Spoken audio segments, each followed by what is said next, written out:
Bueno, yo quería deciros dos cosas, que yo he disfrutado estos años mucho leyendo. He leído autores que aparecen en el libro, algunos muy referenciales para mí, por ejemplo, como David Harvey, que es un autor en el que incorporo un capítulo de él que habla del territorio. Y esto un inciso, hablo del territorio porque ese es un problema que siempre hemos tenido los abertzales, si nuestro territorio era lo suficientemente grande o desde un punto de vista político era adecuado para plantear una actividad completa, integral de la acción política y de la acción sindical. Y David Harvey, que es un marxista heterodoxo, no es ni posmarxista ni neomarxista, es un marxista heterodoxo, de los buenos o por lo menos de los que nos puede gustar. Y David Harvey dice, el territorio es aquel que se ocupa. Allí donde tú estás, marcas los límites del territorio.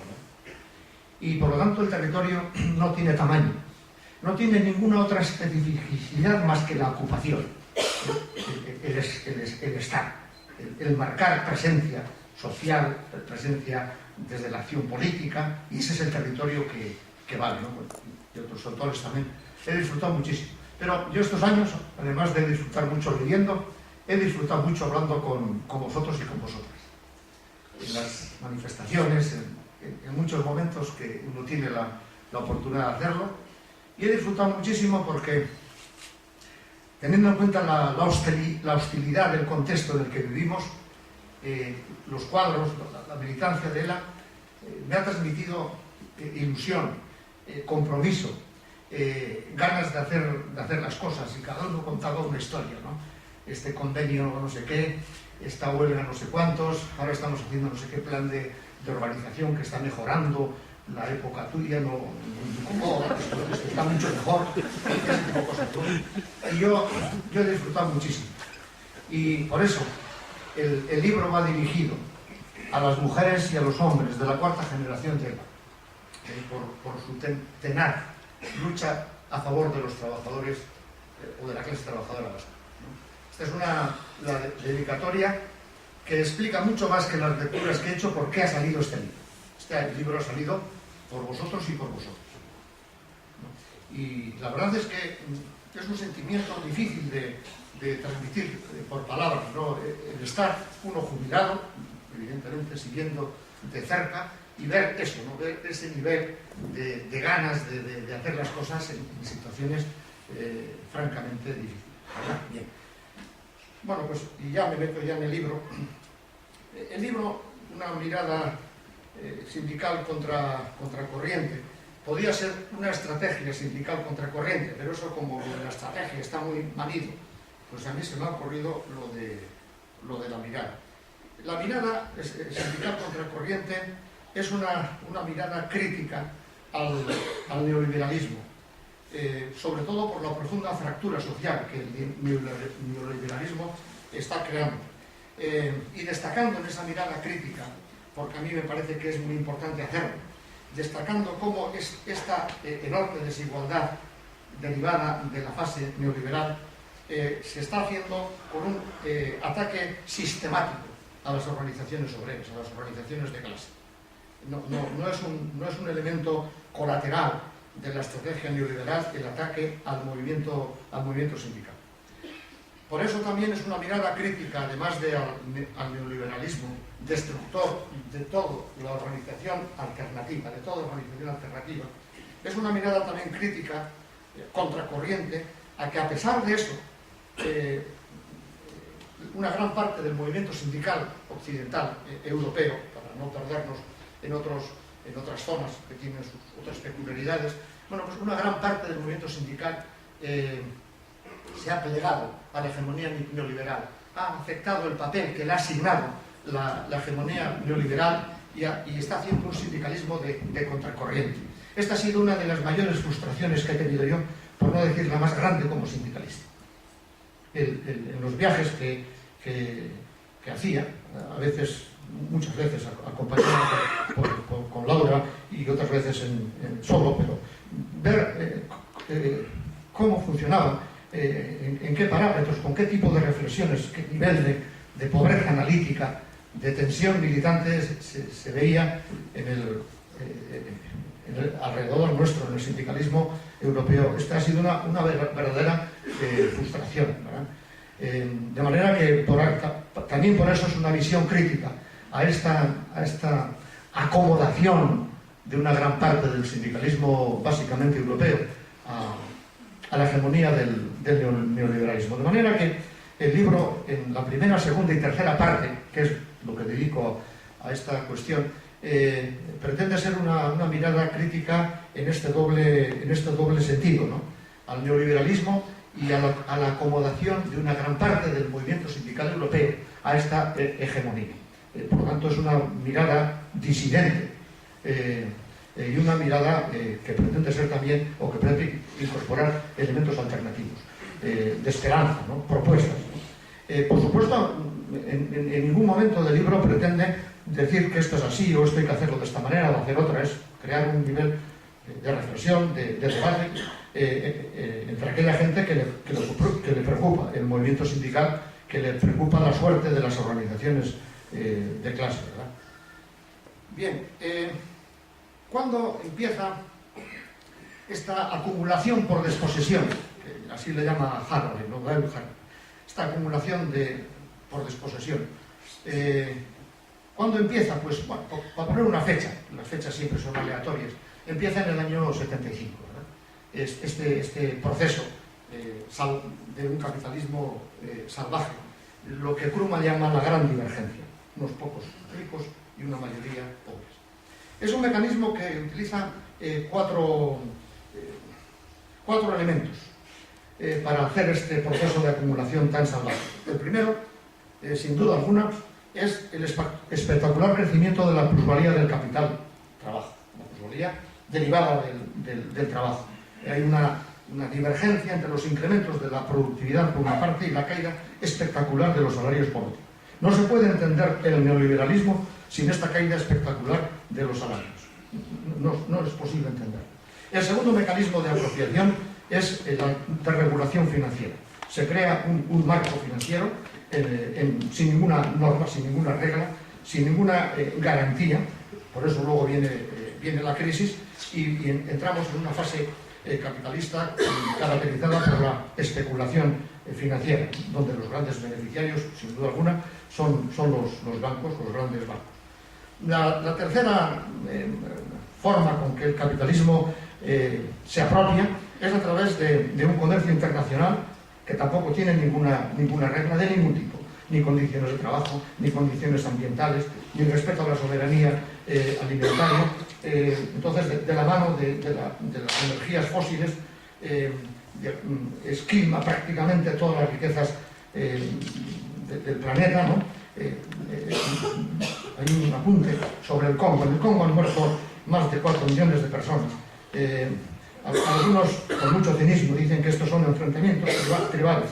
Estos son, evidentemente, guerras organizadas para la apropiación de un subsuelo particularmente rico, que es el que está en el Congo, ¿no? Y poniendo, evidentemente, en peligro también todo el planeta. Hay enormes desplazamientos como consecuencia de la industria alimentaria, por ejemplo, en países como la India, ¿no? Millones de personas que han sido desplazadas de sus lugares de origen. Y la cuarta razón de esta apropiación es que los ricos no pagan impuestos, ni impuestos de beneficios, ni impuestos de patrimonio, o pagan muy poco. Nada que ver con la fase anterior del capitalismo, de los años 50 a los años 70, en el que la estructura impositiva era una estructura, aunque no fuese justa, evidentemente en comparación con la que tenemos ahora, incomparablemente mejor, ¿no? En ese sentido, estos son los 4 elementos de apropiación: salarios, economía financiera, comercio internacional sin reglas, y los ricos no pagan impuestos. A partir del 2008 esta brecha se amplía. En 2008 viene la crisis financiera, como consecuencia precisamente de los desmanes que luego los pagamos a escote entre todos y todas, convirtiendo la deuda bancaria en deuda soberana de los estados. Y esta brecha a partir del 2008 se amplía, ¿no? El informe de Oxfam del 2016, sacado en 2017, pero yo he trabajado con el del 2016, en un informe que dice una economía al servicio del 1%, destaca que el 62% de las familias tienen un patrimonio equivalente a la mitad del planeta, a 3.600 millones de personas. Nada ni nadie detiene. Esto es lo más llamativo, es que esta situación tan escandalosa son imparables, son insaciables y nadie les detiene, ¿no? Badiou califica esto una pasión verdaderamente delictiva. Esto es un delito, pero bueno, no se castiga como tal, evidentemente. Se niegan, a pesar de que viene la crisis financiera, se niegan a ceder ni un palmo de lo conquistado y introducen lo que se llama las políticas de austeridad, en el que, digamos, el ejemplo más llamativo es Grecia, ¿no? Ellos ya saben que las políticas de austeridad no reducen la deuda. Ellos ya saben que las políticas de austeridad no suponen incrementos de la actividad económica, del PIB. Ellos saben lo contrario, que las políticas de austeridad reducen el crecimiento económico y hacen que la deuda sea impagable. A pesar de eso, siguen funcionando con esa. ¿Y qué pasa? Que el seguimiento del rastro de la desigualdad económica, si uno sigue el rastro de la desigualdad económica, se encuentra con la política. Porque si esto ocurre, es por varias razones, pero fundamentalmente es porque se está dando una alianza entre la política y el poder económico que tampoco tiene precedentes. Y no tiene precedentes porque en esta alianza política lo nuevo, lo novedoso, lo verdaderamente decepcionante es que la socialdemócrata como corriente forma parte de ese tango. Mitterrand empieza a hacer una política de izquierdas, no puede, no le dejan los mercados, pasa a hacer una política de corte neoliberal, apunta en esa dirección, pero luego ya vienen Felipe González, viene Tony Blair, viene Roeder, viene Hollande, todavía está, ¿no? o Renzi en Italia, ¿no? Son representantes de las corrientes socialdemócratas europeas que se han subido al carro de las políticas neoliberales, y esto es realmente lo novedoso, lo que caracteriza la fase, desde un punto de vista político, la fase neoliberal, la alianza de la socialdemocracia con las políticas pro empresa, con las políticas neoliberales, ¿no? Y esta alianza explica también, evidentemente, el plan sistemático que hay contra las organizaciones obreras para destruir su capacidad de intervención. Ellos se dan cuenta. Los primeros que se dan cuenta son los teóricos, los economistas liberales de la posguerra, que hacen una fundación en Montpellier, y la cabeza es Hayek, y luego están otros, en fin, no voy a citar más gente para no liarnos, y estos se dan cuenta enseguida que para que el mercado funcione de manera libre, desregulada, se necesita neutralizar el poder del movimiento sindical. Y ya en el año 47, en el discurso fundacional de esta secta de economistas neoliberales, dicen: hay que ir a por los sindicatos, hay que neutralizar el poder sindical. La primera que lo hace de una manera científica es Margaret Thatcher. Y Margaret Thatcher destruye el poder sindical destruyendo dos cosas: destruyendo las comunidades obreras y destruyendo el potencial del movimiento obrero organizado, de la tradición. Las comunidades las destruye a través de lo que luego se ha llamado, entonces se pone la palabra, en aquel momento en Gran Bretaña se incorpora el término gentrification. Qué bien lo pronuncio en inglés yo. Bueno, pues es desplazar a la gente de sus barrios, desplazarlo a través de ¿qué? A través de la especulación inmobiliaria. La gentrification viene de antes. La Comuna de París es un desplazamiento utilizando el ejército para sacar las clases populares del centro de París. Pero para no perdernos en la historia, ahora los procesos de gentrificación que se dan en las grandes ciudades, bueno, pues en Gran Bretaña la clave es destruir el poder obrero, porque ellos sabían que las comunidades eran un punto clave en el poder obrero. La gente iba a los mismos bares, leía los mismos periódicos, era vecino de gente que vivían como ellos y tenían un sentido colectivo, el tema de la comunidad. Y luego está evidentemente la destrucción de toda la lógica del poder sindical británico.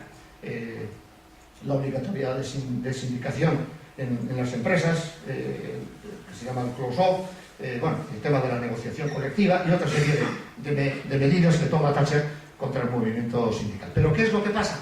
Porque a veces algunos se quedan ahí, se quedan con Thatcher. Dicen, no, Tony Blair promete y cumple que cuando el neoliberalismo llegue al poder no va a revisar las leyes thatcherianas contra el movimiento sindical. Bueno, pues esto es Gran Bretaña. En Alemania la operación contra el movimiento sindical lo hace la socialdemocracia, lo hace el famoso Agenda 2010, que se llama, lo hace Roeder. Esto da lugar a la escisión de Delinque, Óscar Lafontaine, algunos sectores minoritarios del movimiento sindical, IG Metall, dan con Delinque, pero el grueso del cuerpo sindical afecta a las reformas socialdemócratas de Roeder. Ahora, el candidato va a haber elecciones en el 2017, en el 2017, y empieza a decir, dice, hicimos una avería. Ellos ya se dan cuenta que se han alejado demasiado de la clase obrera. Hicimos una avería y hay que revisar la Agenda 2010, ¿no? Luego eso, hasta dónde va a llegar, ese es otro debate. Bien, y en otros países con distintos diseños se hace exactamente lo mismo. No vamos a perdernos ahí, porque cogiendo ejemplos y formatos distintos, la revisión del estatus sindical, del estatus organizativo del movimiento sindical, es una revisión científica, sistemática y llevada a cabo en todos los países. Son ejecutores cómplices del capital, que pertenecen a un abanico plural, utilizan, como digo, distintas vías, donde el objetivo fundamental es la minoración de las rentas del trabajo. Claro, si destruyes el poder sindical, tienes el campo absolutamente libre para minorar las rentas del trabajo. Y hay un informe que yo creo que relativamente reciente, que resume muy bien cómo esto es política de la Unión Europea. El informe sobre el mercado de trabajo en Europa 2012, elaborado por la Dirección General de Asuntos Económicos y Financieros de la Comisión, entre otras cosas dice lo siguiente: los nuevos instrumentos económicos y políticos de control deben de ser utilizados con el fin de reducir el poder de los sindicatos en la fijación de los salarios. Y esto no es casual que la Comisión lo diga en el 2012, cuando se hace la reforma española del 2012, porque la reforma española del 2012 es esto, es seguir las normas a través de cartas de comunicación informal de la Comisión. Eso está documentado. La Comisión da las normas, da las pautas de cuáles tienen que ser los elementos básicos de la reforma del PP del 2012. Y la clave es esta. Por eso cuando ahora nosotros decimos que la negociación colectiva sectorial carece de obligatoriedad, y bueno, ya lo han hecho una avería con la negociación colectiva, es que responde a esto, es bajar los salarios y por lo tanto hacer que los mecanismos de negociación colectiva queden absolutamente averiados, ¿no? Por eso a uno nos sorprende si esto es así, y es así. Esto no tiene discusión. Hay otras cosas que son discutibles, pero esto no tiene discusión. Que hay un plan sistemático desde el año 47, ejecutado por los gobiernos de distintas corrientes ideológicas, incluido la socialdemocracia, para destruir el movimiento sindical, esto no tiene discusión. Está muy documentado y no tiene discusión ni excepción. De manera distinta, pero en todos los países. Y entonces sorprende por qué la mayoría del bloque sindical no hace un planteamiento de revisión estratégica en base a este contexto. Yo no entendía nada. Cuando yo hacíamos reuniones, nos juntábamos en unos sitios idílicos, allí en Suecia, en un mar interior o un lago, había mucho agua, y había barcos que pasaban de un sitio a otro, era un sitio idílico. Y era hacer una reflexión de la renovación sindical. Y no hablábamos de eso. No hablábamos nada de eso. En las reuniones terminaban a las 5:30 de la tarde porque había campeonato mundial de fútbol y había que ver el partido de las 6 que jugaba Portugal contra Brasil, yo que sé. Y las reuniones se suspendían a las 5:30. Tremendo. ¿Y cómo es posible que el movimiento sindical no acometa una revisión estratégica partiendo de esta situación tan evidente, tan poco disimulada, ¿verdad? Entonces, uno tiene la sensación de que el sindicalismo, una gran parte del sindicalismo, cumple lo de la parábola de la rana hervida, ¿verdad? Si ponemos una rana en una olla de agua hirviendo, la rana salta. Claro, no, la rana en agua hirviendo no soporta. Pero si ponemos a temperatura ambiente y no la asustamos, se queda tranquilo. Y cuando la temperatura se eleva a 21 o 26 grados centígrados, la rana no hace nada, e incluso se lo pasa bien. Dinero de formación continua, dinero de políticas de empleo, financiación para la empleabilidad. Bueno, la rana está. ¿Qué pasa? Que a medida que la temperatura aumenta, la rana ya no puede salir de la olla aunque quiera.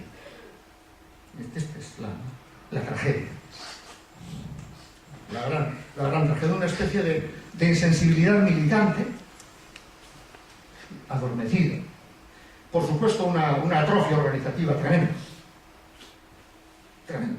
Porque claro, a este contexto no se puede responder con una forma de organización y unas formas de trabajo de la época pasada. Bueno, pues el libro defiende que frente a esto, a esta política de acomodación de una gran parte del movimiento sindical, hay alternativa. Es una alternativa, que es lo que estamos haciendo nosotros cada vez con más rotundidad, porque el contexto así nos lo exige, ¿no? Y es el abandono de lo que se llama diálogo social, de la concertación. Lo más cínico que tiene el neoliberalismo es decir que haciendo políticas extremadamente unilaterales, luego dicen que siempre es bueno negociar, que es bueno hablar. Es un acto de cinismo tremendo. Llevan al extremo las medidas unilaterales, se cargan toda la capacidad de negociación colectiva y dicen que es bueno negociar. El diálogo social es el producto más tóxico para el movimiento sindical.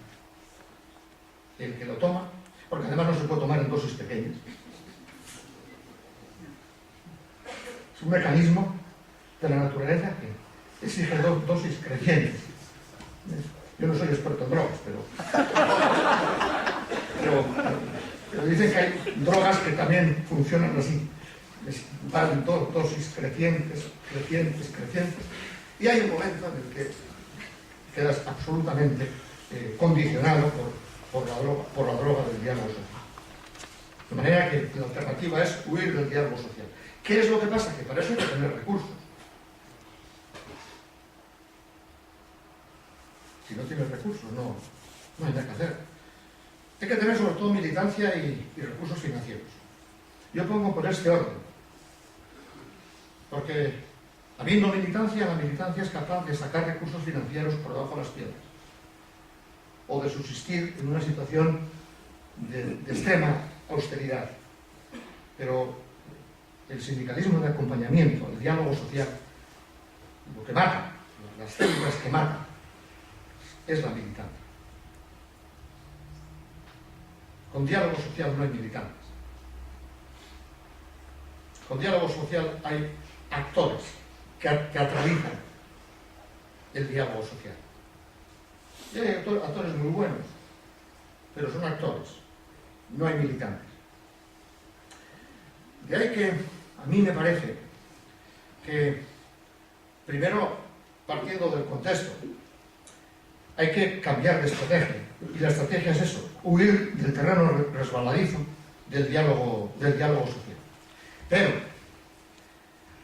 el reto para nosotros y nosotras, para los sindicalistas que queremos participar en el cambio, en la alternativa, no basta tener un grado de coherencia entre el contexto y la estrategia. Eso es fundamental. A este contexto hay que tener esta estrategia. Hay falla en el sindicalismo europeo en general. No hay coherencia entre el contexto, entre el diagnóstico del contexto y la estrategia.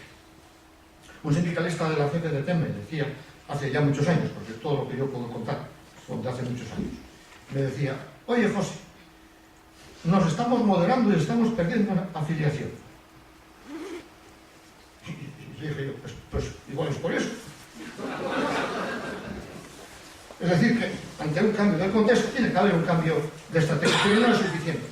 Imperativamente, inexcusablemente, una organización comprometida en alcanzar resultados, mejores o peores, pero resultados, en la acción sindical, en la afiliación, tiene que introducir modificaciones de alcance en sus formas de trabajo. No es fácil plantear una estrategia, pero es mucho más difícil ser coherentes con esa estrategia, modificando las formas de trabajo. Porque eso ya interpela a todo el colectivo como tal y a cada uno de los militantes en particular. Y en el cambio, en el desafío organizativo, hay tres elementos que yo creo que tienen singular relevancia. Primero, tiene que haber una reflexión compartida. Contexto, estrategia, hay que compartirlo. Hay que saber lo que está pasando. Segundo, hay que tener una planificación conjunta. Y bueno, ante esta reflexión compartida, ¿qué hacemos? ¿Cómo planificamos nuestra acción, nuestro día a día? Y hay que tener una acción coordinada. Porque hay que saber el por qué, hay que saber el cómo. Hay que tener nuevas ideas, tener nuevas experiencias para entender el contexto que tenemos y para poder intervenir sobre el mismo. Yo creo que es lo difícil y lo apasionante. Para un militante es difícil, pero yo creo que es apasionante, ¿no? Interpretar qué pasa en el contexto y cómo hay que intervenir ante el mismo. De manera que no se trata de hacer mejor lo que ya se hacía, sino de introducir enfoques inéditos en un juego, que yo creo que esto es lo emocionante, en un juego en el que hay que tener mucha energía para tener tensión creativa y para tener una actividad que pise el terreno con criterio, sabiendo por qué estamos haciendo lo que estamos haciendo y cómo lo estamos haciendo. Por lo tanto, yo creo que el gran desafío del movimiento sindical, más allá del ajuste entre contexto y estrategia, es escapar de la rutina.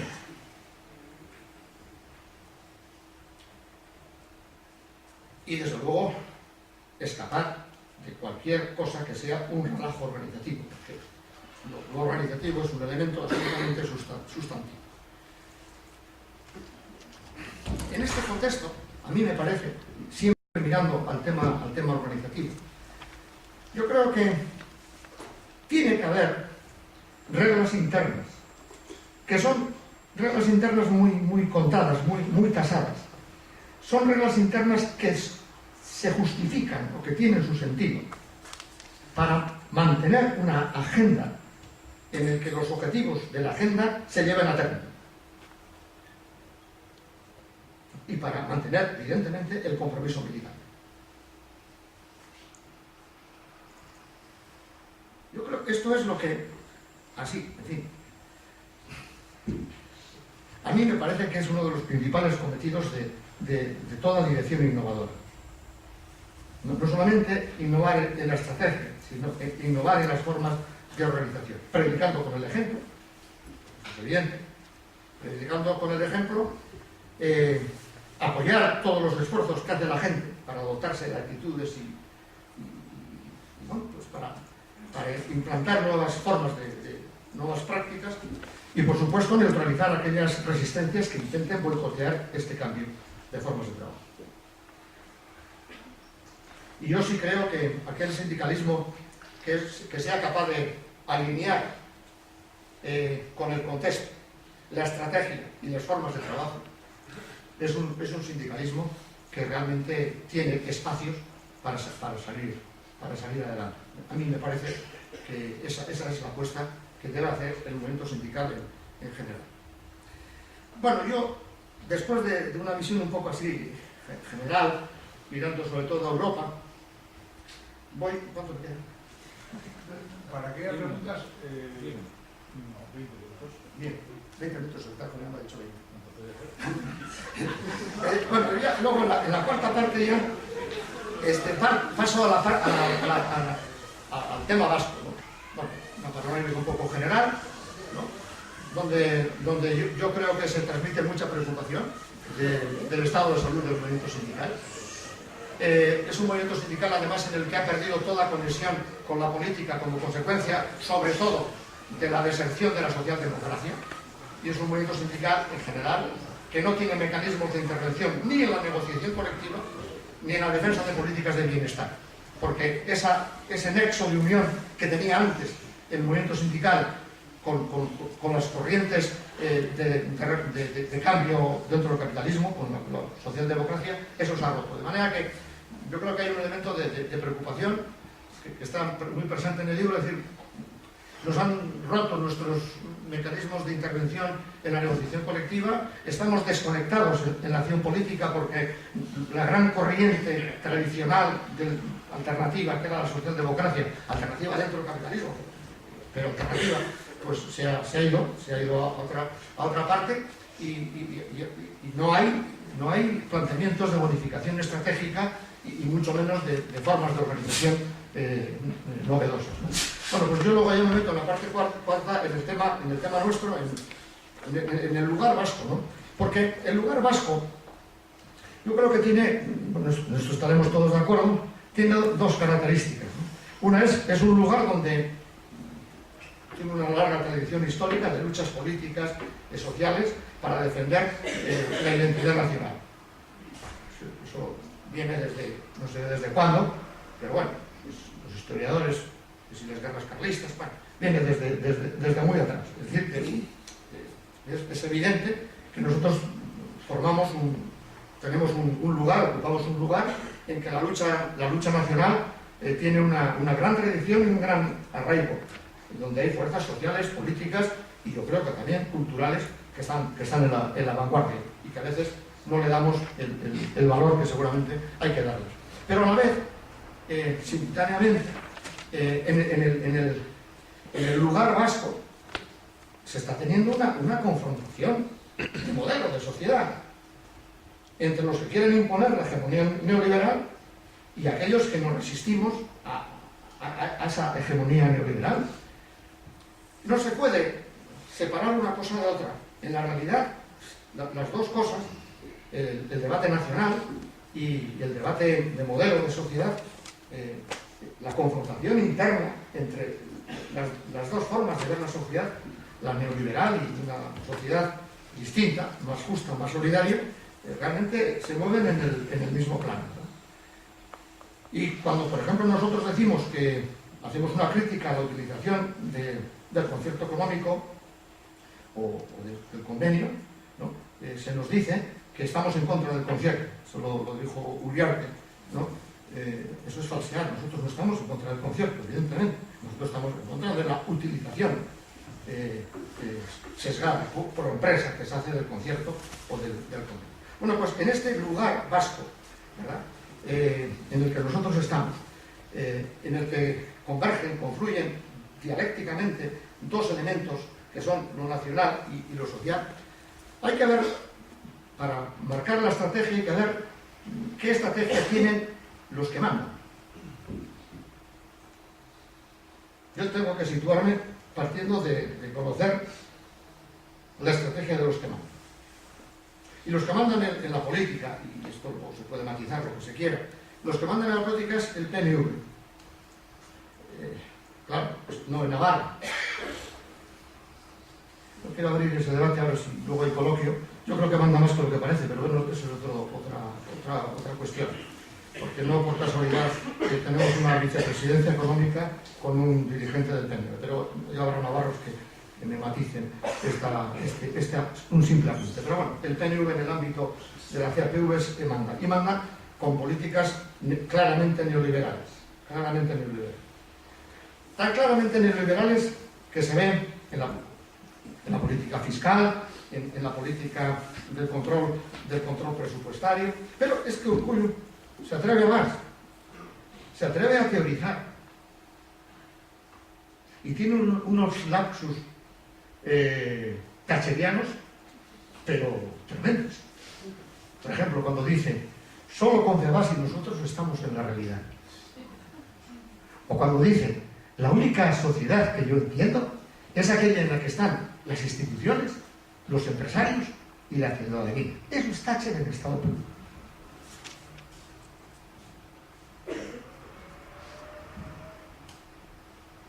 Y no lo disimula, claro. Yo creo que tiene la sensación que han descubierto el Mediterráneo. Han descubierto a Thatcher 30 años después y dicen, venga, la leche. Esto es la Euskadi que yo quiero. Cuando dice que solo Confebask y nosotros estamos en la realidad es salarios de 5 euros a la hora en empresas del presidente de Confebask. Y cuando dice que solo hay instituciones, empresarios y ciudadanos, por eso no lo recibe nuestro secretario general. Porque ¿qué representa nuestro secretario general? Una organización que además no hace lo que tiene que hacer, porque tendría que limitarse a la reivindicación de corte laboral, no hacer política, no plantear demandas fuera del ámbito laboral. Eso no es sindicalismo. A mí me ha sorprendido, supongo que a vosotros también, porque creo que es muy llamativo, simultáneamente, a la vez, de que el presidente Urkullu no recibe a ELA diciendo que es un sindicato que no hace sindicalismo, a la vez la patronal está planteando la ilegalización de ELA y de LAB, del registro de organizaciones sindicales, precisamente por la misma razón. Se ha dado a la vez. Y el acuerdo que vosotros lo habréis analizado, vosotros mucho mejor que yo, porque os habrá ocupado, entre otras cosas, mucho más tiempo y tenéis más información, el acuerdo anterior del verano con la mayoría sindical va en esta dirección. Es cómo eliminamos. Thatcher utiliza la legislación. Ellos aquí no pueden utilizarla. No pueden utilizar tampoco la financiación pública, porque nosotros somos organización autónoma desde el punto de vista financiero. Tienen pocos mecanismos de intervención para quitar la anomalía de la mayoría sindical básica, que todavía no se ha materializado, pero es una anomalía potencial tremenda.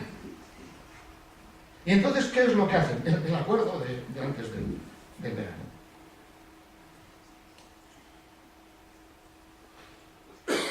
¿Y qué es lo que pasa? Que los aliados estratégicos del PP, hoy del PNV, que me ha salido un plazo los aliados estratégicos del PNV son el PP y el PSOE, y son Comisiones Obreras UGT y por supuesto la patronal.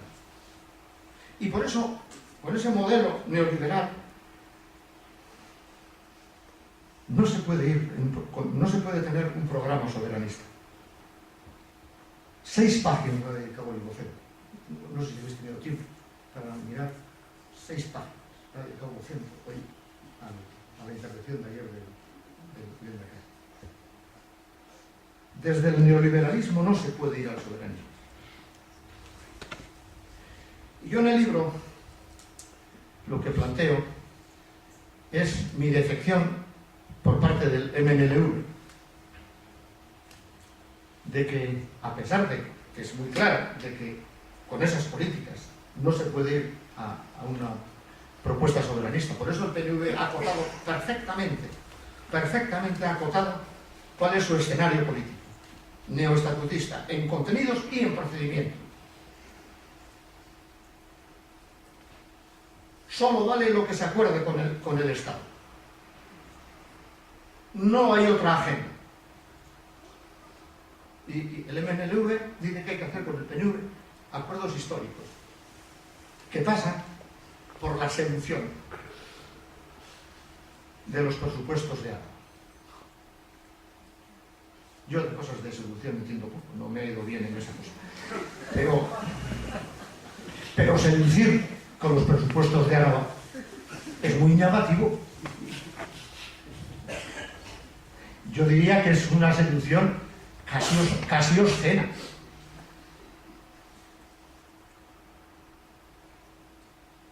Y aquí, y con esto yo termino, porque ya sé que hay más, pero eso es otro día.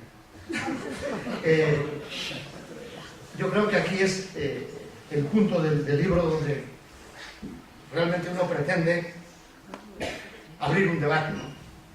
O abrir, no más que abrir, bueno, pues que ese debate tenga un recorrido. Y es que en la situación en la que estamos, en la situación que estamos aquí, claro que se necesita una innovación estratégica también en términos políticos. ETA se ha marchado en el 2011 y la renovación estratégica tiene que ser qué tipo de partido desde la izquierda se quiere hacer. Un partido de contrapoder, un partido que combine la lucha política, la lucha institucional y la lucha de masas, o un partido que dispute al resto de los partidos sistémicos, únicamente utilizando la vía electoral, dispute espacios institucionales. Y claro, si no hay innovación estratégica, no hay innovación organizativa. Porque si se apuesta por hacer un partido de corte institucional donde estorbe la lucha de masas, que queda siempre subordinada al interés de la acción política, si se va por ahí, si no hay innovación estratégica, tampoco puede haber innovación organizativa. Solo un partido, un proyecto político que quiera combinar de manera dialéctica la lucha de masas y la lucha política va a apoyar la autonomía del movimiento sindical. Si no quiere combinar la lucha política y la lucha de masas y no hay innovación estratégica, no se va a replantear la subordinación del sindicalismo a la política, que es lo que está en sus documentos del 2014.